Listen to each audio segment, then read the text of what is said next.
নমস্কার, the power of অ্যাস্ট্রোলজির আজকের এই অনুষ্ঠানে আপনাদের সবাইকে স্বাগত। আজকের নেক্সট 25 মিনিট সম্পূর্ণ আপনারা ফোন করুন, ফোনে আপনাদের সাথে আমার কথা হবে। আপনাদের যতটুকু প্রেডিকশন করা সম্ভব একটা সময়ের গণ্ডির মধ্যে, যেহেতু এই অনুষ্ঠানটা 25 মিনিট, তাই জন্য তার মধ্যে যতটুকু সম্ভব আমি অবশ্যই আপনাদের কথা শুনবো, আপনাদের প্রেডিকশন করব। যদি কোনো মতামত দেওয়ার থাকে অবশ্যই আমি কিন্তু দেব। যাক, প্রথম ফোনটি চলে এসছে। নমস্কার।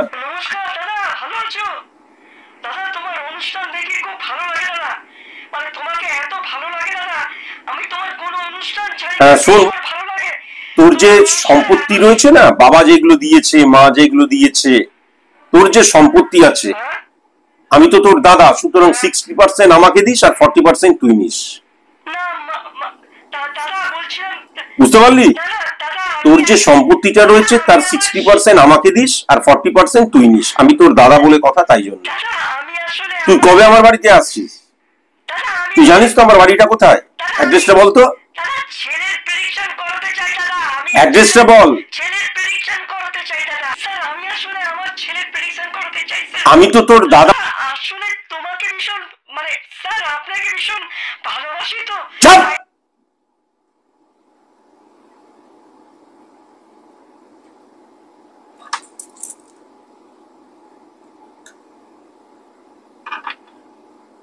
এই সাবজেক্টটার আমি গুরু, এই সাবজেক্টটার আমি টিচার, পথপ্রদর্শক তোমাদের জীবনে। এই সাবজেক্টটা এই সাবজেক্টটাকে নির্ভর করে, এই সাবজেক্টটাকে ভিত্তি করে যারা যারা যখন আমার কাছে আসবে বা যারা যারা যখন আমার সাথে কথা বলবে, তখন স্যার কথাটা মাস্ট। নিয়ম নীতি রীতি এইগুলোর বাইরে আমি কখনো যাই না। কোনো পার্সোনাল রিলেশন, আমি যখন একজন সায়েন্টিফিক অ্যাস্ট্রোলজার, তখন কোনো পার্সোনাল রিলেশন কখনো আমার কারোর সাথে নেই। আর প্রফেশনালি যখনই তোমরা আমার সাথে যুক্ত হবে, তখনই কিন্তু কি করতে হবে, তখনই কিন্তু তোমাদের মনে রাখতে হবে যে আমি যার কাছে যাচ্ছি, যে সাবজেক্টটাকে জানার জন্য, যে সাবজেক্টটাকে নিয়ে যাচ্ছি, যে সাবজেক্টটাকে ভিত্তি করে যাচ্ছি, সেই সাবজেক্টটার উনি মাস্টার, সুতরাং ওনাকে স্যার বলাটা মাস্ট। হাজার হাজার লক্ষ লক্ষ কোটি কোটি পশ্চিমবাংলার এই অ্যাস্ট্রোলজার গুলো, দাদা নমস্কার, হ্যাঁ বল কেমন আছিস? আমি এই ধরনের কূটনীতিগিরি পছন্দ করি না। আমি এই ধরনের হালকা বিচরণ কখনো পছন্দ করি না।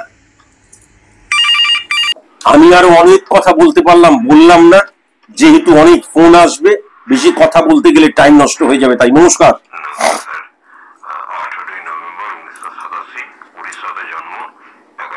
18ই নভেম্বর 1987, উড়িষ্যাতে জন্ম। 11:57 AM।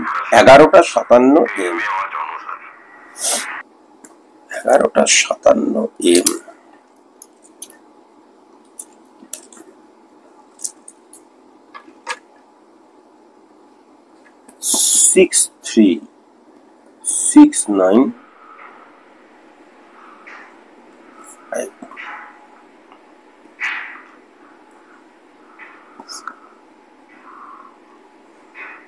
রিসেন্ট তো কাজ ছেড়ে দিয়েছিস কেন?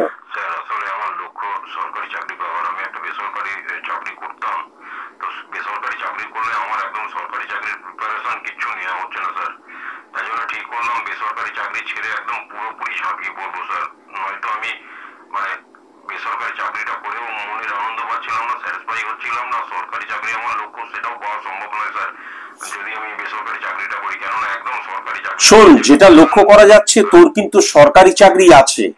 হ্যাঁ, 6-9 কানেকশন 9-5 কেতু এবং রবির দ্বারা কিন্তু 6 নম্বর ঘর উচ্চস্থ হচ্ছে। তোর কিন্তু সরকারি চাকরির জায়গাটা কিন্তু রয়েছে, আমি যেটা লক্ষ্য করতে পারছি। আমি সমাজ সংস্কারক নই। কাজ ছেড়ে দিলি কেন, ছেড়ে দেওয়াটা উচিত হয়েছে কি হয়নি, এইগুলো নিয়ে আমি আজকে আলোচনাই করবো না। তুই যদি আমার স্টুডেন্ট হতিস তাহলে আমি আলোচনা করতাম। আমি এটুকুই বলতে পারি, তোর ছকের মধ্যে কিন্তু সরকারি চাকরি পাওয়ার জায়গাটা লক্ষ্য করা যাচ্ছে।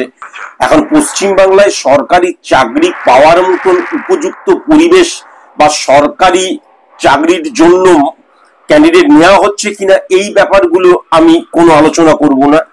যদি সেরকম সুযোগ, কেননা ফর্ম বেরোবে, পরীক্ষা দিতে হবে, যদি দেখা যায় যে কোনো কিছু ফর্ম বেরোলোই না যদি লক্ষ্য করা যায়, তখন কি হবে? তাই জন্য এই যেই জায়গাটা লক্ষ্য করা যাচ্ছে যে সরকারি চাকরির জায়গাটা কিন্তু লক্ষ্য করা যাচ্ছে। আমি তোকে একটা কথা বলি, সরকারি চাকরির জায়গা যখন লক্ষ্য করা যায় তখন সরকারি চাকরি না পেলেও কিন্তু সরকারি তুল্য চাকরি পাওয়া যায়। মানে আমি এমন একটা কাজ পেলাম যেটা সিকিউরিটি এবং সিকিউরিটি যুক্ত। যেহেতু আমরা সরকারি চাকরি মানে সিকিউরিটি যুক্ত মনে করে নিয়েই তাই জন্য আমরা আনন্দ পাই যে আমার সারা জীবনে চাকরি যাওয়ার ভয় নেই। কিন্তু বেসরকারি চাকরি করলে তার চাইতে অনেক বেশি ইনকাম করা যায়, স্যালারিও বেশি হয়, সেটা বাদ দে। সুতরাং তুই কিন্তু চেষ্টা কর, পশ্চিমবাংলায় চেষ্টা করছিস তো, পশ্চিমবাংলায় চেষ্টা করছিস কর, কিন্তু যদি দেখি সেখানে কোনো অপরচুনিটি নেই তাহলে তুই যে কোনো বেসরকারি চাকরিও কিন্তু করতে পারিস। সেই চাকরিটা কিন্তু দেখবি সরকারি তুল্য চাকরি তুই পাবি, সিকিউরিটি যুক্ত। এবং রাহু কিন্তু 6-9 কানেকশন উচ্চস্থ হয়ে রয়েছে। যদি তুই সরকারি চাকরির যে নেশা আশা বা তোর জায়গাটাও হিট করছে, সেই জায়গাটা তুই যদি না পাস, কোনো কারণে দেখা গেল আমার সেই পরিবেশটাই ক্রিয়েট হলো না, অপরচুনিটিটাই এলো না, তাহলে কিন্তু ওয়েস্ট বেঙ্গলের বাইরে গিয়ে তুই বেসরকারি চাকরির জন্য চেষ্টা করবি। এবং সরকারি আমাদের পশ্চিমবাংলার বাইরে গিয়ে যখন তুই চেষ্টা করবি তখন কিন্তু দেখবি মারাত্মক চাকরি তুই পাবি বেসরকারি, এবং পরবর্তীকালে বিদেশ যাত্রার যোগও কিন্তু লক্ষ্য করা যাচ্ছে। কেমন? কিন্তু পশ্চিমবাংলার মধ্যে কখনো বেসরকারি কাজ করবি না। তুই ছেড়েছিস, ঠিকই করেছিস, কেননা তোর বেসরকারি চাকরিতে উন্নতিটা কিন্তু তুই পশ্চিমবাংলার বাইরে, তারও বাইরে, এমনকি দেশেরও বাইরে যদি যাওয়া যায় সেই জায়গাটাই কিন্তু পরিষ্কার লক্ষ্য করা যাচ্ছে। 6696361। আচ্ছা, প্রেমিকার সাথে ব্রেকআপ হয়ে গেল, তাই না? কেন হয়ে গেল বাবা? প্রেমিকার সাথে ব্রেকআপটা কেন হয়ে গেল?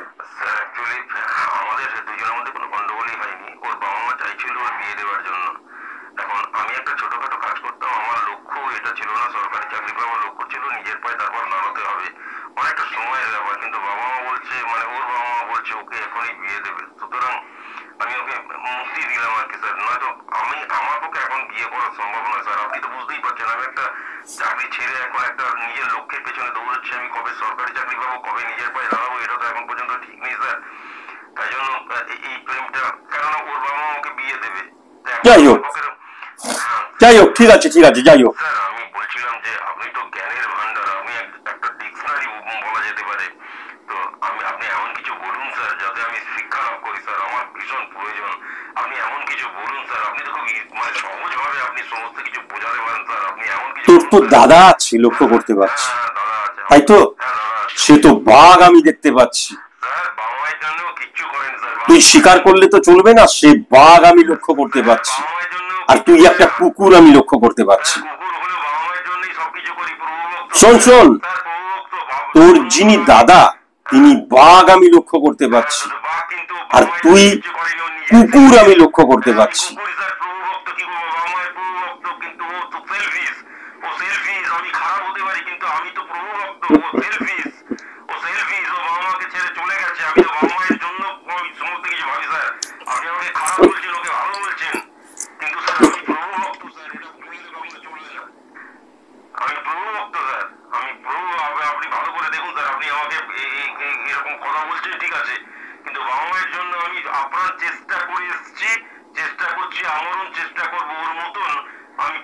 বলে যা, ভালো লাগছে, বল মনের কথাগুলো, বল।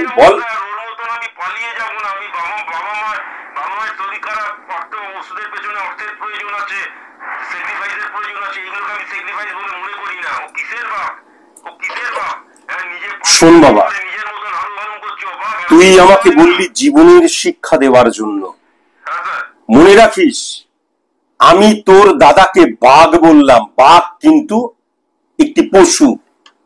আমি তোকে কুকুর বললাম, কুকুরও কিন্তু একটি পশু। তুই কিন্তু এতক্ষণ ধরে মনের যে কথা বলে গেলি, তোর মনে হলো আমি বললাম তোর দাদা খুব ভালো, খুব সৎ, খুব অনেস্ট পারসন, দায়িত্ববান পারসন, আর তোকে আমি ছোট করে গেলাম। বাঘও কিন্তু পশু, কুকুরও কিন্তু পশু, দুজনকেই কিন্তু পশুর নামেই ডাকলাম, কিন্তু শুধুমাত্র পাওয়ারের জন্য, অবস্থানের জন্য, ডিগনিটির জন্য এবং তার ক্ষমতার জন্য কিন্তু তাকে তুই ভালো, তাকে তুই অনেস্ট, তাকে তুই দায়িত্ববান আখ্যা দিলি এবং তার জন্য তুই কষ্টও পেলি, আর নিজেকে কিন্তু হীনমন্যতার মধ্যে ফেলে দিলি। নিজেকে, নিজের মানসিকতাকে, নিজের নেচারকে কিন্তু তুই নিজেই ছোট করলি।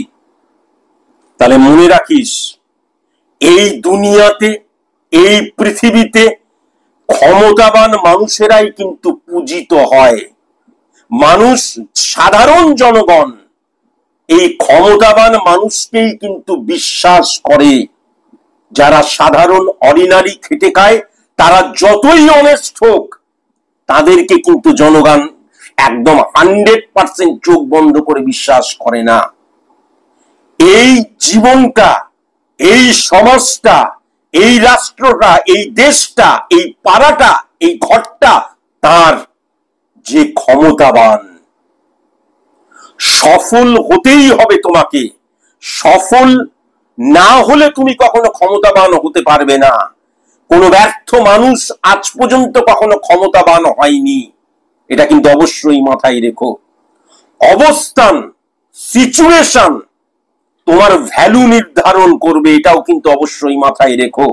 মাই ডিয়ার ফ্রেন্ডস, একটা সাপ যখন ঘরের মধ্যে ঢোকে, তখন লাঠি দিয়ে সেই সাপটাকে আমরা সবাই মারতে চাই। সেই সাপটাই যখন শিব মন্দিরে শিবলিঙ্গের উপরে উঠে ফোনা তুলে দাঁড়িয়ে থাকে, তখন সেই সাপটাকেই কিন্তু দুধ খাওয়াবার জন্য লাইন পড়ে যায়। বাটিতে দুধ নিয়ে সেই সাপের সামনে গিয়ে রেখে দিই, সাপের সামনে গিয়ে রেখে দিয়ে চলে আসি, সাপ দুধ খাক, আমার পুণ্যি হবে। সিচুয়েশন, অবস্থান আমার ভ্যালুটা কিন্তু পাল্টে দেয়। বোঝাতে পারলাম বাবা? খারাপ ভেবো না। কুকুরও পশু, বাঘও পশু। আমি শুধু বোঝাবার জন্য তোমাকে কুকুর বললাম। তুমি প্রাণ শ্রেষ্ঠ মানুষ, জগৎ শ্রেষ্ঠ মানুষ, ঈশ্বরকে তুমি সৃষ্টি করেছো, তুমি কখনো ছোট হতে পারো বাবা? ভালো থাকিস। আরেকটা ফোন চলে এসেছে। নমস্কার। নমস্কার স্যার, আমি আমার মেয়ের ব্যাপারে কয়েকটা কথা বলতে চাই। মেয়ে বলতো, কিন্তু মেয়ে এখনো বাড়ি ফিরেনি, তাই জন্য মেয়ের হয়ে আমি বলছি। আমিও আপনার মতন স্পষ্টবাদী, তাই স্পষ্ট ভাষায় একটি কথা বলবো। জুলাই মাসে মেয়ে আপনার কাছে গেছিল চোখের মালা আনার জন্য। যদিও 3-4 মাস আগে মেয়ে আপনার কাছে প্রেডিকশন করে এবং রেমিডিয়াল প্রসেস অ্যাপ্লাইও করে, তাই জন্যই যজ্ঞের মালা সে আনার অধিকার পায়। কিন্তু সে আমায় বলেছে যে যখন আপনি আপনার ডান হাত, আপনি আপনার কথায় যজ্ঞের হাত যখন আপনি আমার মেয়ের মাথায় রাখলেন, সেই মুহূর্তে মেয়ের একটা অদ্ভুত অনুভূতি হয়েছিল। এবং সবচেয়ে বড় কথা, আমি তো বাবা, আমরা স্বামী স্ত্রী লক্ষ্য করছি, যজ্ঞের মালা আনার পর থেকে সেটা কিভাবে কি করতে হয় সেটা ও জানে, ওকে আপনি বলে দিয়েছিলেন। কিন্তু মেয়ের মধ্যে আমূল পরিবর্তন আমি লক্ষ্য করতে পারছি। এবং মেয়ে উচ্চ শিক্ষিত এবং কাজ করে, ভালো পুষ্টিক কাজকর্ম করে, তাই জন্য সে যে অর্থোডক্স তা তো নয়। কিন্তু মেয়ে অদ্ভুত ভাবে বলেছে যজ্ঞের মালা তার জীবন বদলে দিয়েছে। বিশেষ করে আমি বুঝতে পারছি না তুমি আমার লাইভ অনুষ্ঠানে কেন ফোন করলে। তোমার বলার ছিল, তুমি বলছো, তাই জন্য তোমাকে বলার স্বাধীনতাটা দিলাম। যেহেতু তুমি আমার স্টুডেন্ট নয়, তোমার কন্যা স্টুডেন্ট, কিন্তু তুমি তোমার কন্যার সম্পর্কেই জানিয়ে যাচ্ছ। যে কথাগুলো তুমি আমাকে বললে, সেই কথাগুলো তুমি হোয়াটসঅ্যাপে ভয়েস রেকর্ডিং করে কেন বললে না? আমি বুঝে উঠতে পারলাম না, তুমি আমার 25 মিনিটের অনুষ্ঠানটাকে কেন বেকার বেকার হ্যাম্পার করছো? এটা তো লাইভ ইন অনুষ্ঠান। জানি স্যার, জানি, কিন্তু আপনি মহামানব স্যার। এবং আমার কাছে যারা এসেছে, আমার কাছে যারা সাদা কাগজ হয়ে এসেছে, আমার কাছে যারা পুরোপুরি স্যারেন্ডার করে দিয়েছে, তারা জানে আমি কি। সেটা সকলের কাছে ঢাক বাজিয়ে ঢাক পেটাবার দরকার নেই, দরকার পড়ে না। বুঝতে পেরেছো? আমার এই যজ্ঞের হাতের মূল্য কি সবাই জানে। আমার যজ্ঞের মালার কি ধরনের ভ্যালু সেটাও তো সবাই জানে। আমি যদি চাইতাম এইটা হচ্ছে একমুখী রুদ্রাক্ষ, এইটা 5মুখী রুদ্রাক্ষ বলতে পারতাম, বলিনি। আমি বলেছি অর্ডিনারি একটা রুদ্রাক্ষের মালা, আমি তার মধ্যে পাওয়ার ইনজেক্ট করছি এবং তার ফলে সেই পাওয়ারটা তোমার মধ্যে, তোমার সচেতনতার মধ্যে, মনের মধ্যে, শরীরের মধ্যে, দৃষ্টিভঙ্গির মধ্যে ইমপ্লিমেন্ট আমি করে দিলাম। এবং তার জন্য যে একটা বাহকের প্রয়োজন, ধারকের প্রয়োজন, সেটা কেবলমাত্র একটা রুদ্রাক্ষের মালা। আমি তাহলে বলতেই পারতাম অত্যন্ত যজ্ঞের একটা, অত্যন্ত মূল্যবান একটা রুদ্রাক্ষের মালা, বলিনি। যজ্ঞের মালা। আমি নিজে সেই সাধারণ রুদ্রাক্ষের মালার মধ্যেই শক্তিকে ইমপ্লিমেন্ট করে দিয়েছি।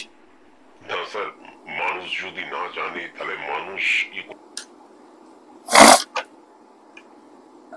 আমি বারবার ধরে একটা কথা বলেছি, তোমার বাড়ির আশেপাশে যদি কখনো রজনীগন্ধা ফোটে, কখনো যদি ওই বেলি ফুল ফোটে, কখনো যদি গোলাপ ফুল ফোটে, তার গন্ধ তুমি অটোমেটিকলি পাবে।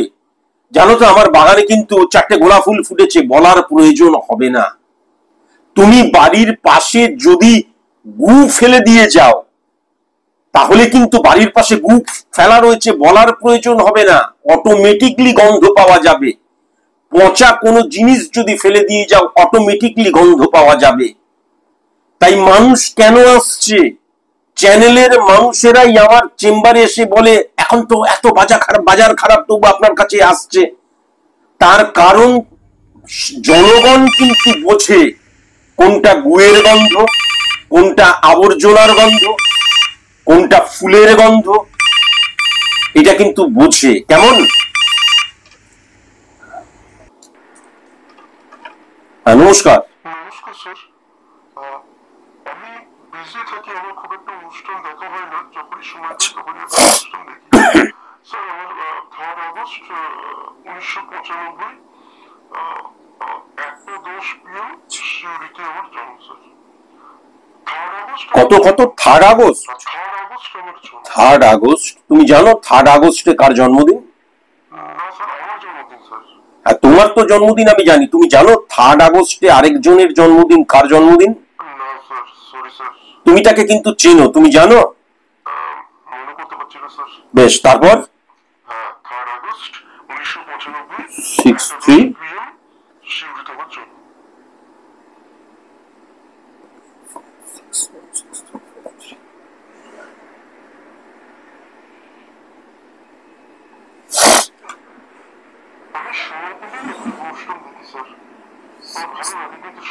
আচ্ছা, তুমি কোনো বেসরকারি সেক্টরে কাজ করো, তাই তো? বেসরকারি সেক্টরে কাজ করো, মাইনে কিন্তু সেরকম ভালো পাও না, অন্তত পরিবার পরিজন নিয়ে থাকার মতন মাইনে তুমি পাও না, এটা কিন্তু আমি লক্ষ্য করতে পারছি।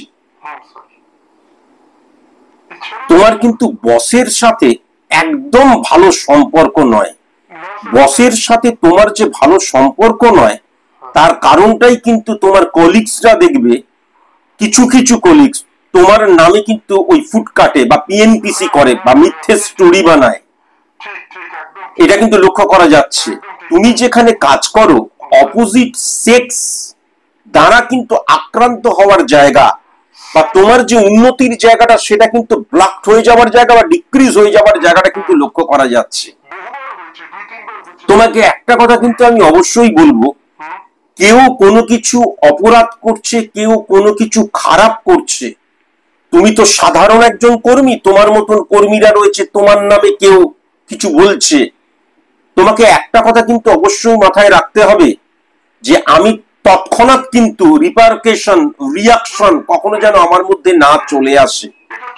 কেউ তোমার নামে মিথ্যে একটা কথা বলছে, এবার তুমি উত্তেজিত হয়ে যখন তাকে স্ল্যাং ল্যাঙ্গুয়েজ, কটু কথা বা দেখা গেল ঝাড়পুছ করতে গেলে সেইটা কিন্তু ফোকাসড হয়ে যাবে।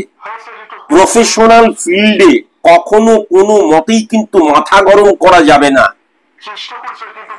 আমরা রাস্তা দিয়ে যাই এবং সেখানে কোনো কাদা ময়লা যদি কোনো কিছু থাকে, আমরা সেটাকে দেখবে পাশ কাটিয়ে যাই। এই যে ময়লা, কাদা, নোংরা, এরা কিভাবে বলতো? দেখেছ, মানুষ জীব শ্রেষ্ঠ, সে আমাকে ভয় পাচ্ছে, পালিয়ে পালিয়ে চলে যাচ্ছে। সুতরাং তাদেরকে সেটা ভাবতে দাও। হ্যাঁ, তুমি তোমার মতন তাদের থেকে ডিটাচ হয়ে যাও, কেয়ারলেস হয়ে যাও, সোকল যাকে আমরা বলি কেলাস, উদাসীন হয়ে যাও। এদের সাথে বেশি কখনো কিন্তু লাগতে যেও না। বুঝতে পেরেছো? তুমি তো প্রেম করো, আমি যেটা দেখতে পাচ্ছি, তুমি কিন্তু প্রেম করো এবং বিয়ের কথা তুমি চিন্তা ভাবনা করছো না। চিন্তা ভাবনাটা করছো নাটা কেন? তোমাকে মেয়েটি চাপ দিচ্ছে, এটাও কিন্তু লক্ষ্য করা যাচ্ছে।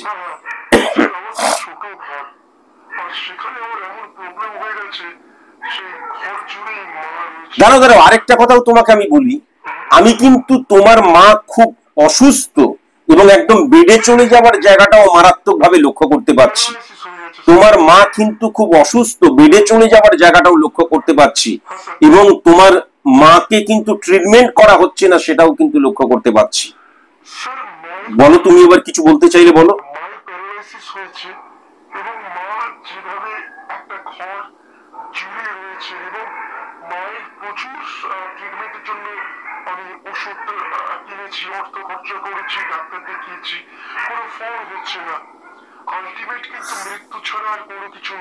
তুই কি বলছিস বুঝতে পারছিস বেটা? না না, তুই কি বলছিস সেটা বুঝতে পারছিস? তুই এই যে আমাকে ফোন করেছিস, ফোন করে কি কথাটা বলছিস বুঝতে পারছিস? তুই মায়ের ট্রিটমেন্ট করছিস না, তার কারণ মা আর কখনো ভালো হবে না, প্যারালাইসিস হয়ে গেছে, হোয়াট এভার, যাই হোক। এবার তার মানে তুই বলতে চাইছিস মা যদি মারা না যায়, তাহলে ঘর যদি ফাঁকা না হয়, তাহলে বিয়ে থা করতে পারছি না, তার কারণ মায়ের পেছনেই অর্থ খরচ, মায়ের পেছনেই সময় চলে যাচ্ছে। তুই যে কথাটা বলছিস, সেই কথাটা তুই কি বলছিস বুঝতে পারছিস? তুই যে কথাটা বলছিস, ওরে ছোট লোক, কি কথাটা বলছিস বুঝতে পারছিস? তোর এই চিন্তাধারাটা হওয়া উচিত ছিল না। তুই চাইবি তোর মা মরে যাবে, তুই চাইবি তোর মা মরে যাবে এবং তার জন্য সেইটার প্রস্তুতি নিচ্ছিস তুই।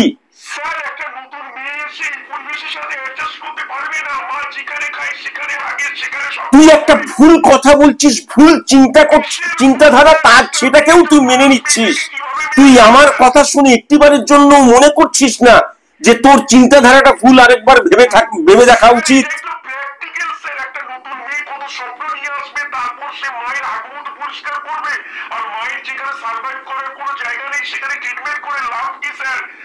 ওরে ছোট লোক, পাপ পুণ্য বলে কিছু রয়েছে আমাদের কর্মের মধ্যে দিয়ে। ওরে ছোট লোক, আশীর্বাদ অভিশাপ বলে কিছু রয়েছে আমাদের কর্মের মধ্যে দিয়ে। তোর এই চিন্তাধারাগুলো একদম ঠিক নয়, তোর এই চিন্তাধারাগুলো একদম ঠিক নয়। জীবনে কোনোদিন সফল হতে পারবি না। মা বলে কথা, তাকে নিয়ে তুই এই কথা বলছিস? এই তোকে আমি শেষ করে দেবো আজকে। তুই মাকে এই কথা বলছিস?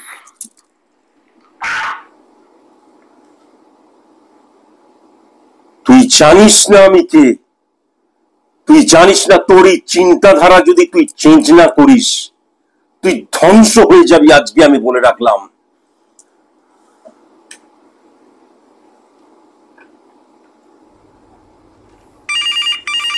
এরা অহেতুক আমাকে উত্তেজিত করে। আমি বারবার বলেছি, আমি কলিযুগের দুর্বাসা মুনি।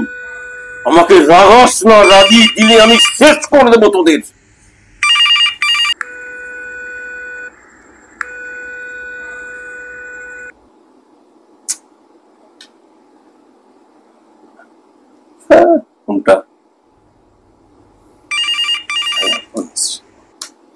হ্যালো,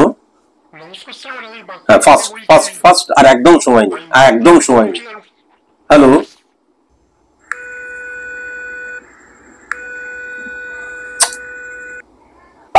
ফোনটা লাস্টে ডিস্টার্ব, এই ডিস্টার্ব এমনিতেই সময় নেই, 23-24 মিনিট হয়ে গেছে, তার মধ্যে ফোনের ডিস্টার্ব। হ্যাঁ আমার ফোন এসছে। হ্যালো, হ্যাঁ এবার এসছে। হ্যাঁ হ্যাঁ বলো বলো, ফার্স্ট বলো। বলছি আপনি তো বলেছেন স্টুডেন্ট ছাড়া কাউকে আপনি যজ্ঞের মালা দেবেন না স্যার। তো আমি তো যদি যজ্ঞের মালা নিতে চাই, আমার ইমিডিয়েট প্রয়োজন, তাহলে সে কিভাবে নেব? কারণ আমি প্রেডিকশন করালাম, রেমেডি অ্যাপ্লাই করলাম, তারপর ভেরিফিকেশন, সে তো অনেক টাইমের ব্যাপার। আমি ইমিডিয়েট যদি যজ্ঞের মালা নিতে চাই স্যার, তাহলে আমি কিভাবে নেব? এর কি কোনো প্রসেস আছে, এর কি কোনো পদ্ধতি আছে, আপনি আমাকে বলতে পারবেন? কারণ আপনি তো বলেছেন আমার দাঁড়াও, আর সময় নেই। আমার স্টুডেন্ট ছাড়া যজ্ঞের মালা কখনোই দেওয়া যাবে না। হ্যাঁ জানি স্যার, কেমন? জানি স্যার। যদি যজ্ঞের মালা নিতে হয় তাহলে মনে করো আমি, হ্যাঁ তুমি যেটা বলছো একদম ঠিক। যদি তোমার ইমিডিয়েট যজ্ঞের মালা নিতে হয় তাহলে তোমাকে দিয়ে তুমি প্রেডিকশন করবে, যার যজ্ঞের মালা নেবে তার প্রেডিকশন করলে, প্রেডিকশন করার পর তার গ্রহগত যে নেগেটিভ ইনফ্লুয়েন্স রয়েছে, তার যে ভ্যালু রয়েছে, সেইটাকে প্রথমে জানতে হবে, সেই ভ্যালু দিয়ে তোমাকে যজ্ঞের মালাটা নিয়ে যেতে হবে। আমি কোন রকমের রেমিডিয়াল প্রসেস অ্যাপ্লাই করলাম না, যজ্ঞের মালা বাবদ যে প্রণামী আছে ন্যূনতম সেই প্রণামী দিয়ে আমি যজ্ঞের মালা নিয়ে চলে গেলাম, কখনোই সেটা করা যাবে না। তোমার যদি মনে হয় আমার ইমিডিয়েট যজ্ঞের মালার প্রয়োজন, তাহলে তোমার প্রেডিকশন করাবে, প্রেডিকশন করার পর তার রেমিডিয়াল কস্ট কত সেটা দেখবে, সেটা দিলে ইমিডিয়েট সেদিনকেই আমি যজ্ঞের মালা অবশ্যই দেব। এবং পরবর্তীকালে তোমার যদি মনে হয় তুমি রেমিডিও নিতে পারো, কিন্তু আমার স্টুডেন্ট ছাড়া বা এই প্রসেস ছাড়া আমি কখনো এমনি এসে যজ্ঞের মালা নিয়ে চলে গেলে, হ্যাঁ সেটা কখনো আমি দিই না। একদম সময় নেই, আজকের মতন এইটুকুই, নমস্কার।